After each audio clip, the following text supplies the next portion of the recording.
All right, well, hello everybody. Welcome to our first Blueprint Week event.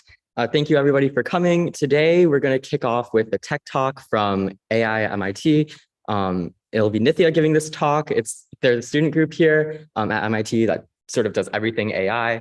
One note on questions, we will be taking a really quick sort of Q&A section at the end. So if you do have questions or you just want to sort of chat or comment on the Tech Talk, we do have a Tech Talks channel in our Discord where you can discuss whatever. And at the end, we'll be fielding questions from there and passing them along to Nithya. So without further ado, Nithya, if you want to go ahead and share your screen, and you have the floor. Cool. Thank you, Albert. I actually can't turn on my video. I think sorry. Let me. Oh, okay. Go ahead. Does it work now? Cool. Wonderful. Yes. Cool. You can see and hear everything? Yep, everything looks good. All right. Cool. All right, I'll get started. Hi, everyone. My name is Nithya. I'm at MIT 2023, so I'm a senior at MIT, and I'm also involved with AI at MIT. Today, I'll be talking a little bit about AI and image processing. So, oops, sorry. As you might have heard in the news, artificial intelligence is definitely gaining prominence with things like ChatGPT and models like DALL-E and Stable Diffusion, if you've heard those in the news recently. And so what I'll do today is sort of give a walkthrough of the entire state of the field, how it kind of got to this point, and what we're really trying to accomplish with these complicated models. If you have questions, please feel free to type them in the chat. Albert, if you want to give them to me at the end of the session or in the middle, I'm fine with either, but feel free to stop me. All right. Okay, so what do we usually want to do with AI when it comes to images? There are a couple different tasks that we usually have in mind. Sometimes we want to classify images. And so as you can see over here on the right, you might want to put images into different buckets, like, oh, okay, this has a picture of an airplane or a bird or a deer or a dog. That's one task that we can commonly use. Another is object detection. So we have an image and we want to identify all of the different types of objects in this image. So in this case, we have cats, dogs, and ducks. We have image segmentation, which is when we take an entire image and label every single pixel by what type of entity it belongs to. So for example, we see that, for example, this part is like a car, and so every pixel associated with that car is labeled with that color, which is yellow. And so segmentation usually creates a mask that colors every different part of the image a different category. Importantly, this is different from object detection because you're actually at the finest grain labeling every pixel of the image rather than just drawing these bounding boxes.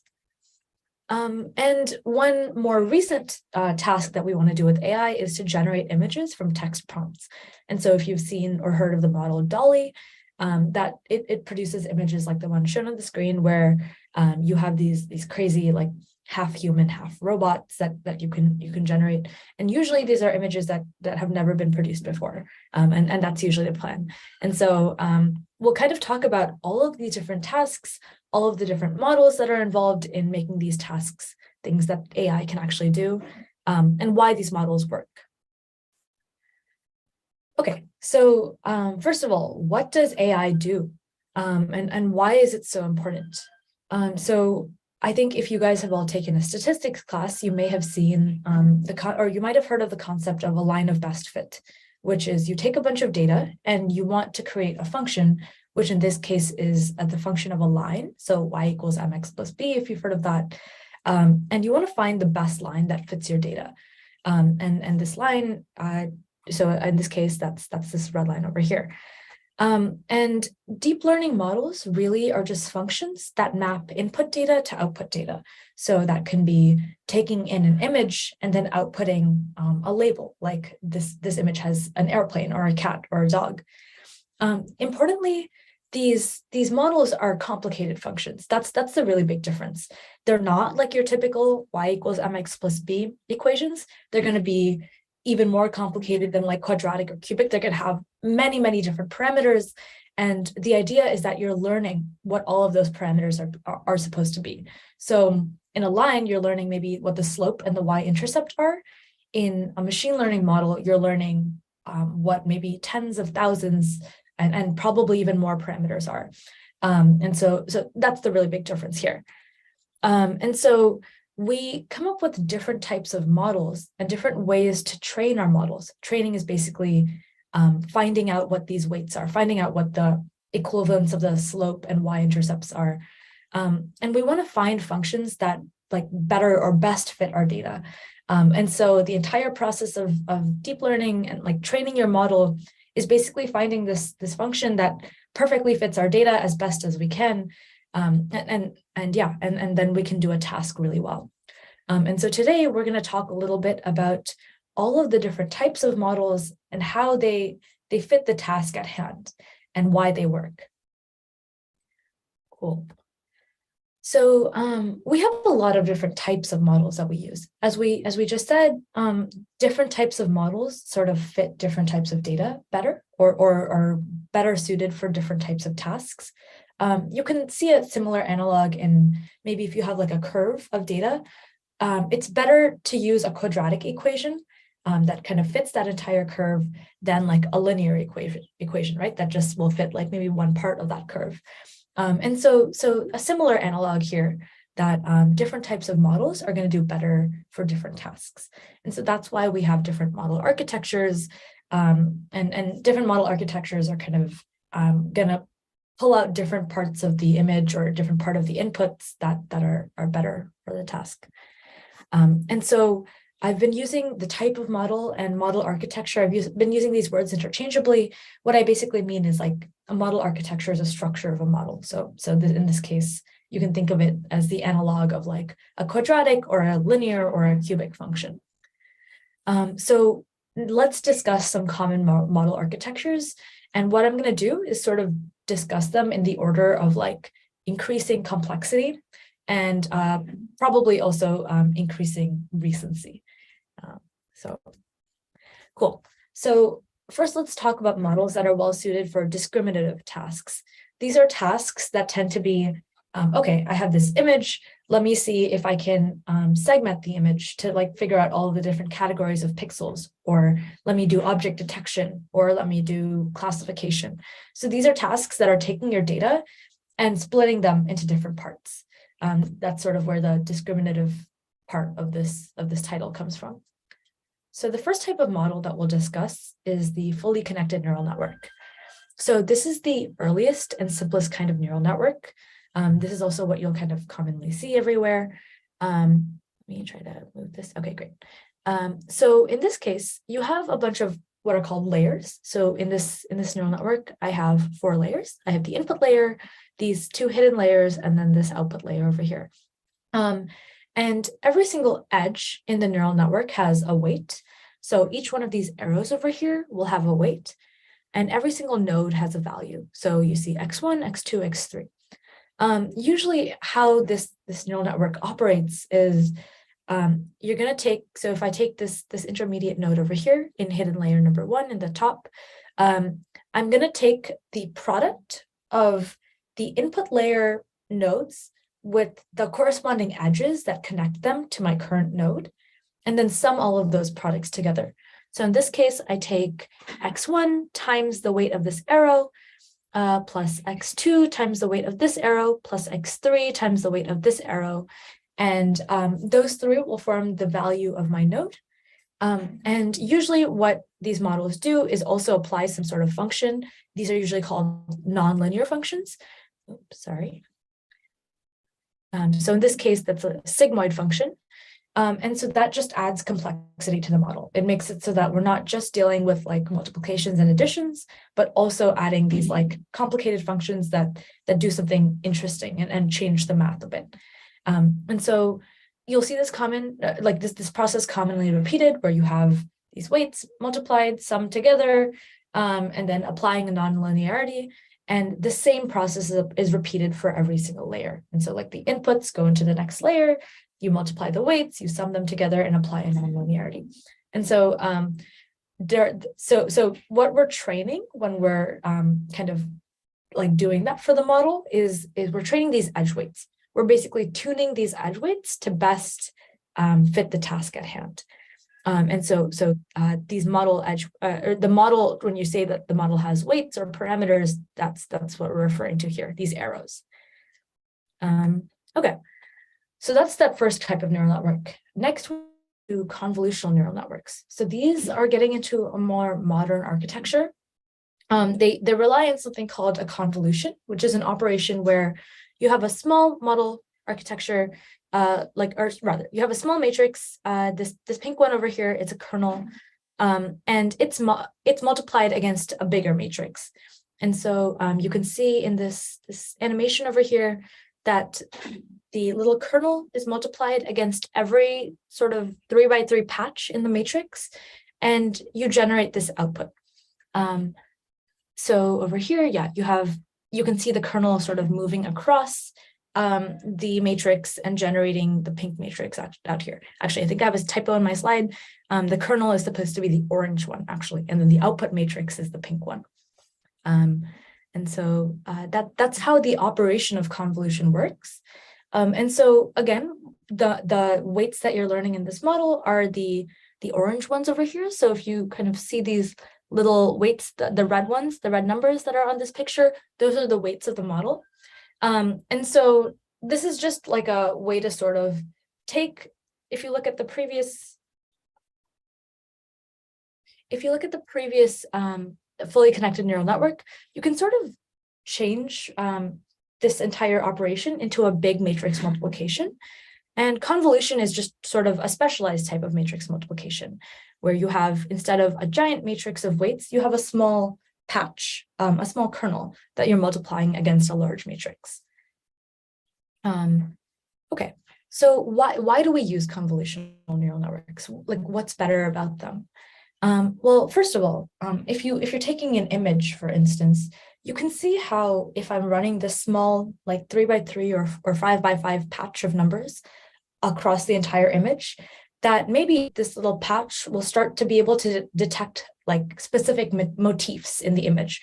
So that means something like, okay, this patch can detect like a curve, and then this separate convolutional kernel can detect maybe a diagonal line. So usually what happens is that convolutional kernels will be able to eventually identify repeating structures in images. So things that tend to be common motifs in images. And they're sort of will specialize and really highlight that once you make that multiplication, once you perform the convolution. And so that's one benefit of having a CNN. It's that you have these kernels that specialize onto different parts of the image. Another thing is that you perform some sort of weight sharing, where now the image is sort of like you have a smaller set of parameters that you're multiplying against the matrix. Cool. So convolutional neural networks and fully connected neural networks are networks that people use a lot for discriminative tasks. So those are like object detection, image segmentation, image classification. Those are really common kind of operations that you're going to end up seeing in these models. And then you take generative tasks, which tend to have a very different set of architectures. Generative tasks are when I give you some sort of input and I want you to generate an image for me. And like usually this can be like a text prompt or maybe another image or maybe even random noise. And I just want an image to come out of it. So you can see how this is a slightly different task from the discriminative tasks. And so the first type of generative model that we'll discuss is the variational autoencoder. And so basically the idea of this model is it is supposed to take in an input and then generate that exact same input in the output. So the idea is that it should take in an input, compress that input into what's called a latent space, which is supposed to be a very like information-rich representation of that input, and then expand through the decoder to generate that same input. And so ideally you want in this image X and X prime to be as close like to each other as possible. And usually the performance of this model is measured by how close they are to each other. So the way this model works is usually you have something that like you have this encoder component that creates this like really compressed representation of the input. And then the decoder, which sort of works slightly independently, takes this like latent variable or like latent representation and like expands it. And the purpose of this model is eventually when you take a decoder and you give it some sort of random latent representation. So like, let's consider this is some sort of like matrix. Let's say I give it a random matrix and I just pass that through the decoder. It should be able to generate an image for me, which is pretty cool. And so we train this decoder and this encoder together, and that's just how they get trained. But then eventually they can kind of be used as separate components. Cool. The next type of architecture that became really, really popular was the generative adversarial network. This was released in 2014. And this like outperformed variational autoencoders when it was first released. And so let's explain how this works.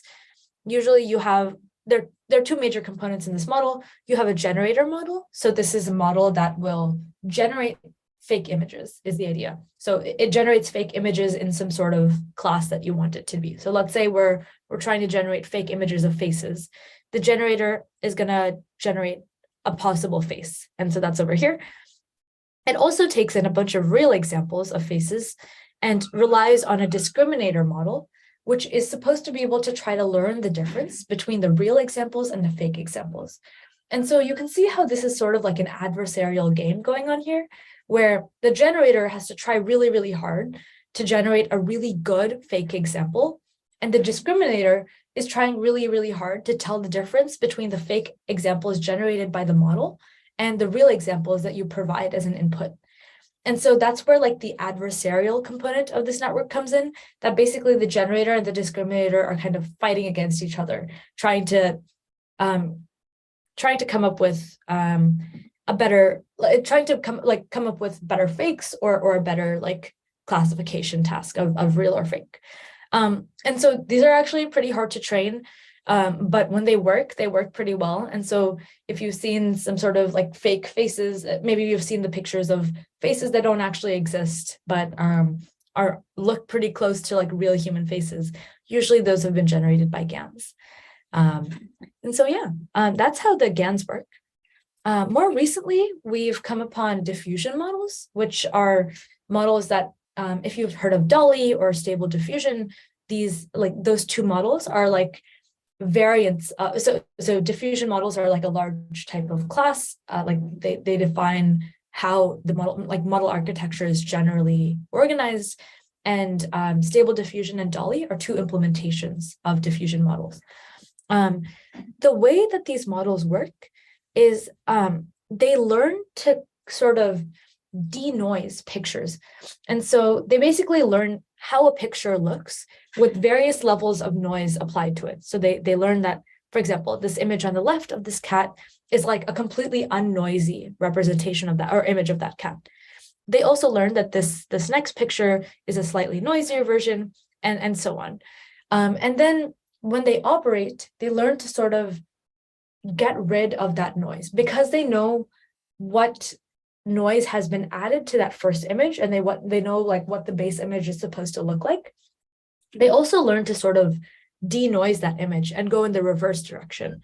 And so you can think about it as the models learn noise and like what noise looks like and what noisy images look like.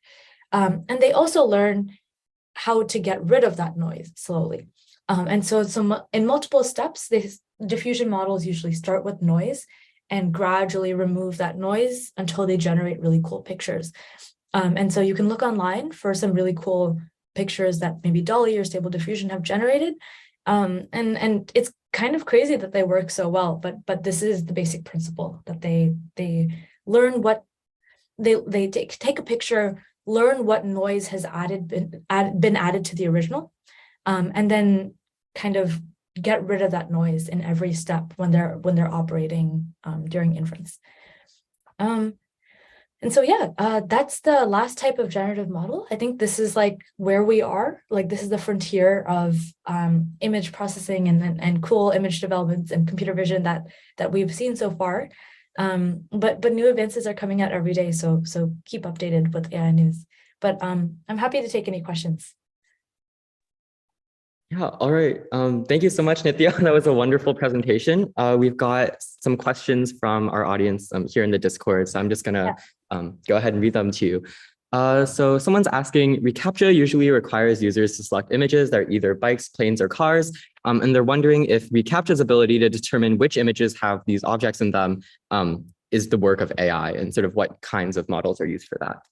That's a good question. I'm not actually certain if like are you talking about just like the CAPTCHA images and like maybe getting AI to do this instead of humans? So. Or I think they're asking like how reCAPTCHA knows like which images has the bikes, planes, or cars. But you can also talk about AI's role in that if you want. Yeah, so regarding that, probably like I actually don't know how they get their data sets. It could be that like there are models that are saying, hey, this like all of these images have bikes in them and all of these don't. I don't know how they generate their data sets. It could be that like because I think this technology has been around for a while, maybe people just manually labeled these images. Like they don't really need that many pictures, I think. So I don't know, but that's definitely an application of image classification. So I wouldn't be shocked. All right, sounds good. We've got another question. When you say that edges and convolution kernels have weights, sort of how exactly are these weights represented digitally? So actually, let me go back to sharing. Okay, cool. This is better. Cool. So edges in convolutional kernels. So I guess when I talk about edges here, I'm representing, or like I'm saying that I'm sort of rephrasing the question, but when I talked about edges having weights, I was referring to the arrows, like these arrows of like node connections in fully connected neural networks. And to the question of like how they're represented in like the, I don't know, in like neural networks on computers, usually they're represented as a big matrix. And so basically you have all of, you can kind of you can look at this online if you want, of like the matrix representation of how a fully connected neural network works.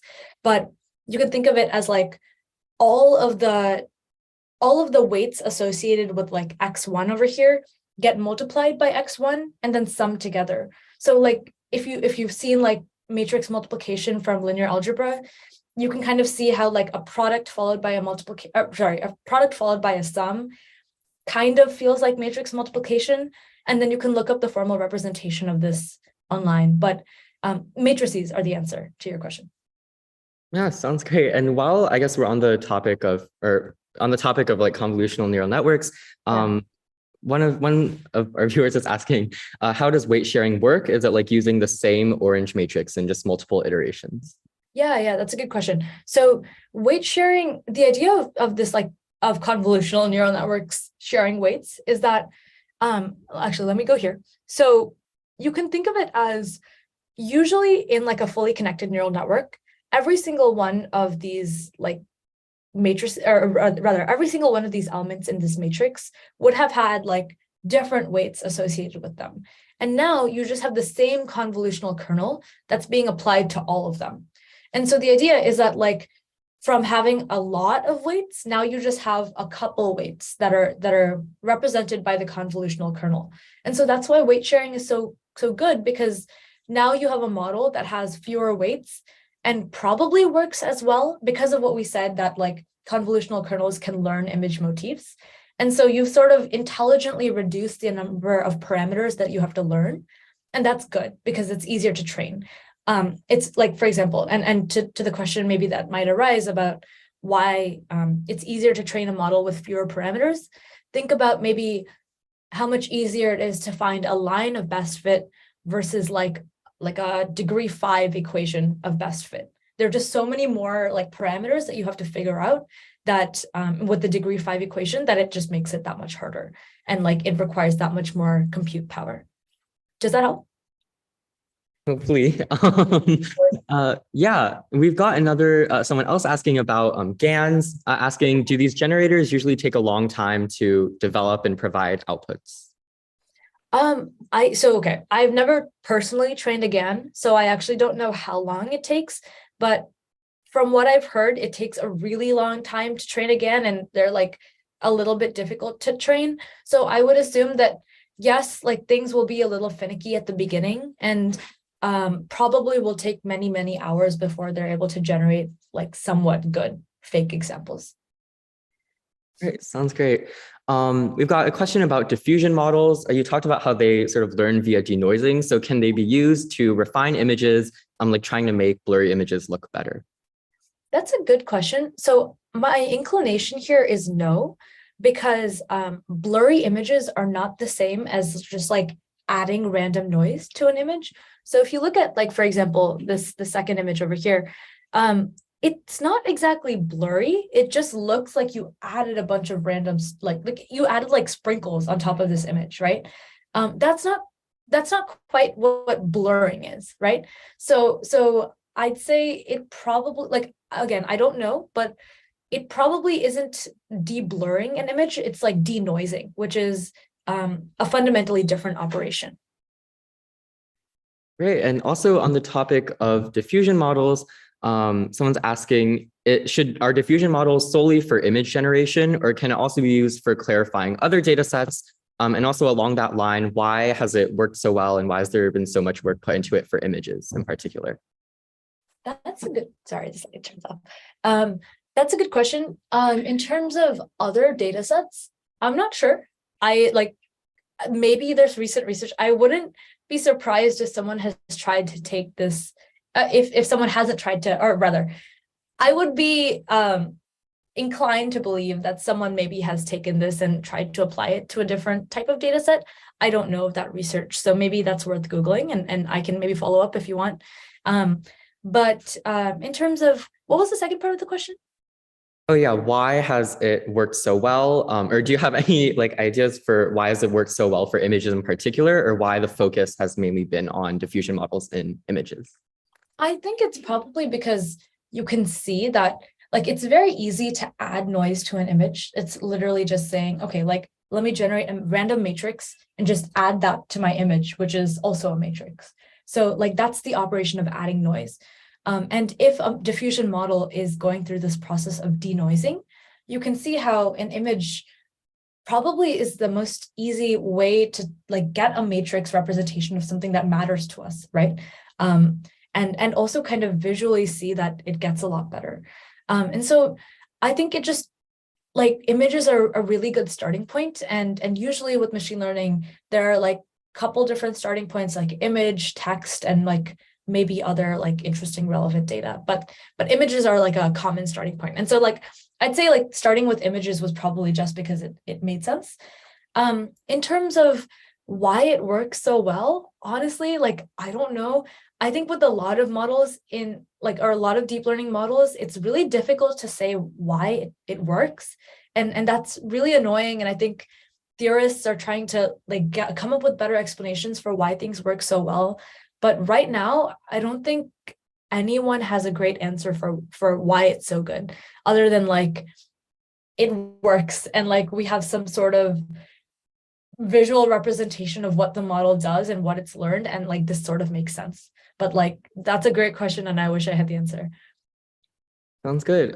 Yeah, we've also got another question, sort of pivoting away from like the technical details. With all of the new sort of AI advancements that have been coming out recently, like recreating voices or generating art, like you said about DALL-E, what role do you think that AI will play in the world in the future, and sort of how will it affect society? So keep in mind that I'm just a college senior. I'm not by no means an expert in the field, but I don't know. I think AI has the opportunity to change a lot of fields, hopefully for the better. I hope that there are going to be a lot of good things that come out of AI.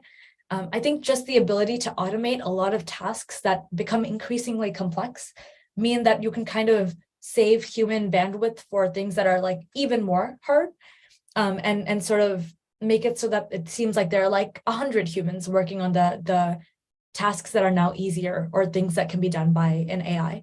And so I think that's great. And I think that means that it unlocks the ability for humans to do things that are more complicated and like work side by side with AI.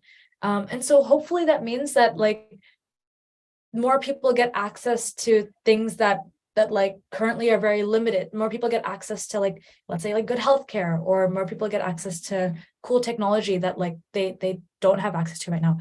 And so hopefully it gets used for good. Obviously that means that a lot of talks about AI safety and like policy have to come up, but I see a bright future ahead, hopefully. Yeah. And we've also got a sort of general conceptual question about like these neural networks in general. So how exactly are the values of these weights decided? So that's exactly what training is for. The idea is that these weights are, okay, so first of all, these weights start off randomly initialized. And there's been a lot of debate about how should you initialize weights, like what's the best starting set of weights. So that itself is contentious, but imagine that they start off random. Then what you usually do is you undergo a process called training, which means that you kind of update the weights to get closer to a desired goal. And so if you want to look up the terms gradient descent, that's the process by which weights are changed to make them closer to some sort of target. And so, yeah, the TLDR is training through often gradient descent and back propagation. That's another keyword, are the ways that weights get changed in the model. But these are essentially like parameters or like coefficients on your function. Yeah, and we've got one more question. I think, yeah. When working with AI, do you typically implement all these models and all these things yourself, or do you use libraries that other people have written to do some of the heavy lifting? That's a good question. So usually people are using models that people like have implemented before. That's if they just like want to use the functionality of the model, like that's your best case, right? Like you just import something from like Hugging Face, or PyTorch has some models already built. You just use those and they work. So with PyTorch models, like the architecture is already built, and then you can train it so that the weights are kind of more fit to the task that you're doing. With models from a website called Hugging Face, you are literally getting the entire model with all of the weights correctly configured to do a specific task that's interesting to you. And so based on your sort of desired task, or like based on what you're trying to do, you might shift between different levels of customization. And so like definitely PyTorch is more customized in that sense than Hugging Face. In terms of like what people commonly do, I think if you're taking like applied tasks, like someone wants to build an app that uses AI, usually they're probably using a pre-trained model. That's what I mean by like Hugging Face models, where all the weights are like already exist. But if you're doing a cool project where you have no idea like there's no model that exists already for your data set and you're trying to build something new, then probably look at PyTorch implementations of certain architectures and start from there and then train the model yourself. Yeah, I hope that helps. Yeah. I think that was our last question. We also have an audience member who's saying, tell Nithya that she's good at this. So thank you. I appreciate it. Yeah. But I think we can just go ahead and wrap up here. Thank you so much for answering these questions. And also thanks to everyone watching for asking actually really excellent questions. So yeah. Thank you guys. And like, please consider studying AI at some point. It's cool. Yay. Yeah. Thank you guys.